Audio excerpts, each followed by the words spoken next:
નમસ્કાર મારા વાલા વિદ્યાર્થી મિત્રો, સ્વાગત છે તમારું। આજે વાત કરીશું ધોરણ 8માં મિત્રો આપણી પ્રથમ વાર્ષિક પરીક્ષા ગુજરાતી વિષયનું તારીખ 7/10/2025ના રોજ જે પેપર લેવામાં આવનાર છે તેના પેપરનું આપણે સંપૂર્ણ સોલ્યુશન કરીએ તેના પહેલાં મિત્રો તમે ખાસ ચેનલમાં નવા હોય તો ચેનલને પણ મિત્રો અવશ્ય સબસ્ક્રાઈબ કરી વિડીયોને લાઇક અને શેર કરવાનું ન ભૂલતા। મિત્રો ધોરણ 8માં ગુજરાતી વિષયનું આપણું 80 ગુણના પેપરની વાત કરીશું, જેમાં પ્રશ્ન 1 છે એનો અ છે। વિકલ્પ સ્વરૂપે મિત્રો જે પ્રશ્ન આપેલા છે તેમાંથી યોગ્ય વિકલ્પ પસંદ કરવાનો છે। મિત્રો પહેલો વિકલ્પ છે કે વાવના રાણાની દરખાસ્ત આધારેનો મજબૂત ગઢ શત્રુઓ દ્વારા કેટલા મહિનાઓ અથવા છતાં દરવાજા તૂટી નહીં, તો અહીંયા મિત્રો આવશે 10 મહિના। બીજું, ગોપાળદાસની નીચેનામાંથી શું ન ભાવતું, તો અહીંયા મિત્રો આવશે જવાબ આપણો કારેલાના રવૈયા ન ભાવતા। ત્રીજો પ્રશ્ન છે સોહમના કયા મિત્રને કાગળમાંથી અલગ વસ્તુઓ બનાવવાનો શોખ હતો, તો આપણો જવાબ હશે મિત્રો ડી રાગિણીને।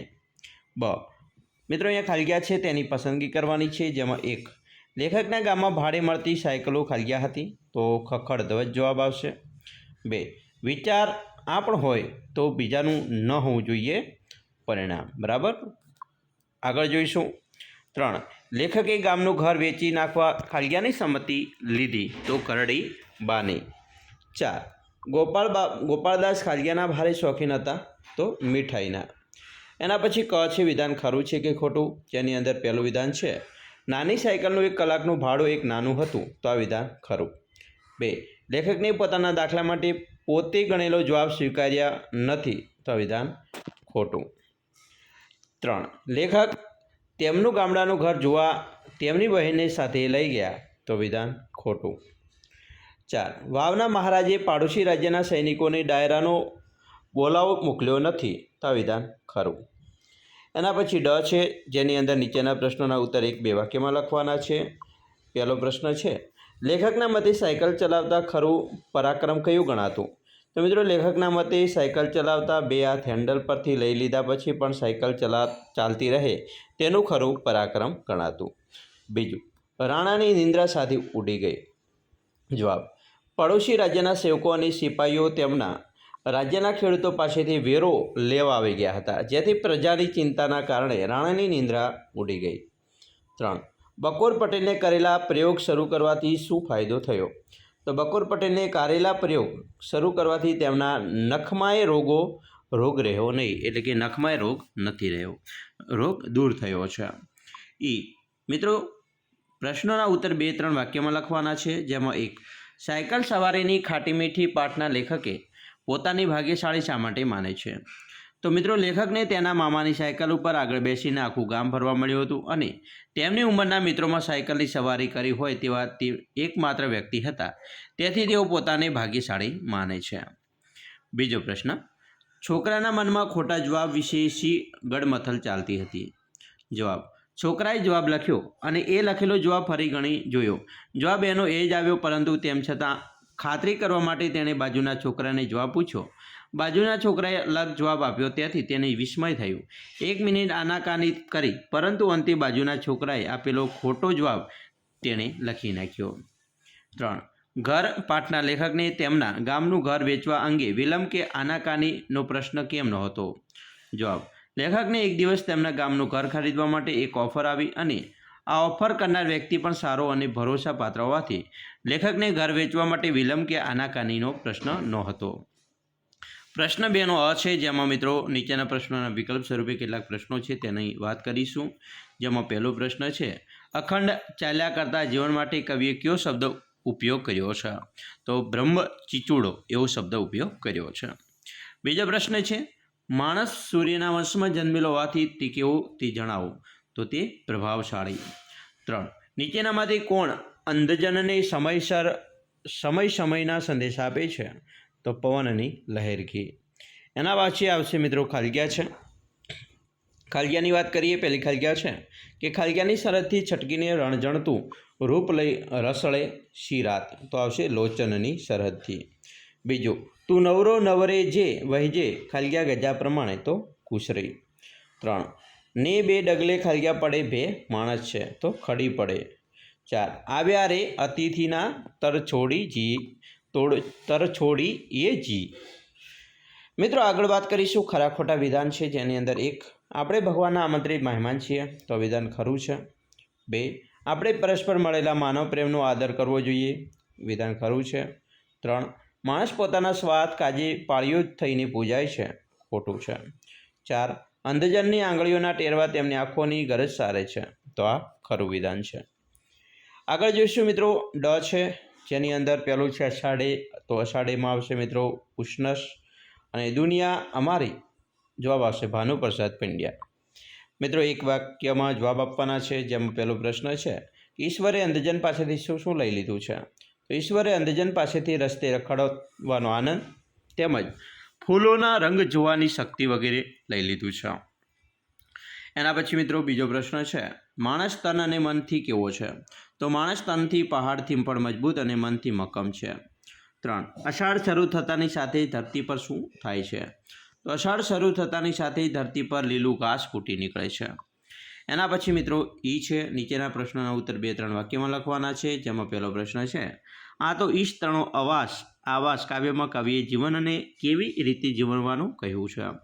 તો જવાબ છે કે કવિના મત પ્રમાણે મનુષ્ય મૃત્યુથી ડરવું નહીં જોઈએ, સાથે સાથે જીવન જીવી રહ્યો હોય ત્યારે લાલસા અને સ્વાર્થમાંથી દૂર રહેવું જોઈએ. એટલે કે વ્યક્તિએ જીવનમાં ક્ષમતાનો ભાવ રાખીને સાદગીપૂર્વક જીવવું જોઈએ. બીજો પ્રશ્ન છે પૂજવા જટ થયા પાળિયા માણસ છે, આ પંક્તિનો અર્થ સમજાવો. જવાબ, પાળિયા જે આજે પૂજાય છે તે કોઈ વીર પુરુષના જ છે. પરમાર્થે પોતાનું બલિદાન આપીને કાંભી રૂપે પૂજાય છે તેઓ વીર પુરુષો છે. એના પછી પ્રશ્ન 3 છે, એનો ક છે નીચેના શબ્દોની સાચી જોડણી લખો, જેમાં 1 નુકસાન આ રીતે લખીશું, સૂર્યવંશી મિત્રો આવી રીતે લખાય છે. સમાનાર્થી શબ્દની વાત કરીશું મિત્રો, મોજ એટલે આનંદ ખુશી, વિસ્મય એટલે આશ્ચર્ય અચંબો, સફળતા એટલે સિદ્ધિ સાર્થકતા, પરવા એટલે દરકાર ગરજ. વિરુદ્ધાર્થી શબ્દની વાત કરીએ તો ફાયદો એટલે ગેરફાયદો, ઉદાસ એટલે પ્રસન્ન, અવળું એટલે સવળું, અને મક્કમ એટલે ઢીલું. એના પછી શબ્દ સમૂહ માટે એક શબ્દ પહેલું છે કે ઘરની શરૂઆતનો આગલો ભાગ, તો એને ઓસરી કહેવાય. બીજું, સ્મરણ માટે ઊભી કરેલી ગાંભી એને પાળીઓ કહેવાય. નીચેના શબ્દોના અર્થભેદ લખો, જેમાં છે મિત્રો ચિંતા તો ફિકર, અને ચિત્તા તો ચે. સફળ તો સફર, મિત્રો સફળ એટલે સાર્થક અને સફર એટલે મુસાફરી. એના પછી 6 સૂચના પ્રમાણે વાક્ય લખવાના છે. પહેલું વાક્ય છે કે આપણે સોનું મન ફાવે તેમ વેડફી નાખ્યું, તો કર્મણી વાક્યમાં ફેરવો, તો આપણાથી સોનું મન ફાવે તેમ વેડફી નંખાયું. બીજું છે હું કૂદી પડ્યું, ભાવે વાક્યમાં ફેરવો, મારાથી કૂદી પડાયું. એના પછી મિત્રો જ છે, જેની અંદર ધ્વનિઓ છૂટા પાડીને લખવાની છે.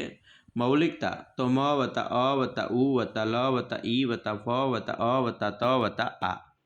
એના પછી જ બીજો છે, ધ્વનિઓને જોડીને શબ્દ બનાવો, જેમાં દ વત્તા આ એટલે દા, મ વત્તા પ વત્તા આ એટલે પ્ય, ત વત્તા ય વત્તા અ એટલે ત્ય, એટલે દાંપત્ય બરાબર બનશે. ટ, નીચેના શબ્દોનું શિષ્ટ રૂપ આપો, ભરોહો એટલે ભરોસો. શબ્દકોશનો મિત્રો ક્રમમાં ગોઠવવાના છે, જેમાં 1 અમસ્તુ, પછી આવશે આખું, આત્મા અને ઉત્તર. પ્રશ્ન 4નો અ છે, નીચેના પ્રશ્નનો ઉત્તર 5-6 વાક્યમાં લખવાના છે. મિત્રો પ્રશ્ન 1 છે કે બકોર પટેલે કારેલા લટ્ટુ કેવી રીતે બન્યા? બકોર પટેલ મિત્રો એક ચોપાનિયામાં વાંચ્યું કે કારેલામાં આરોગ્ય માટે અનેક ગુણો હોય છે. ત્યારથી તેમણે કારેલા ખાવાની શરૂઆત કરી. પ્રથમ વખત ખાધા ત્યારે કારેલા તેમને ખૂબ જ ગમ્યા, પછી બીજા દિવસે પણ તેમણે કારેલા જ ખાધા. ધીમે ધીમે તેમના કારેલા ખાવાનો એટલો શોખ ચડ્યો કે અંતે તેઓ કારેલા લટ્ટુ બની ગયા.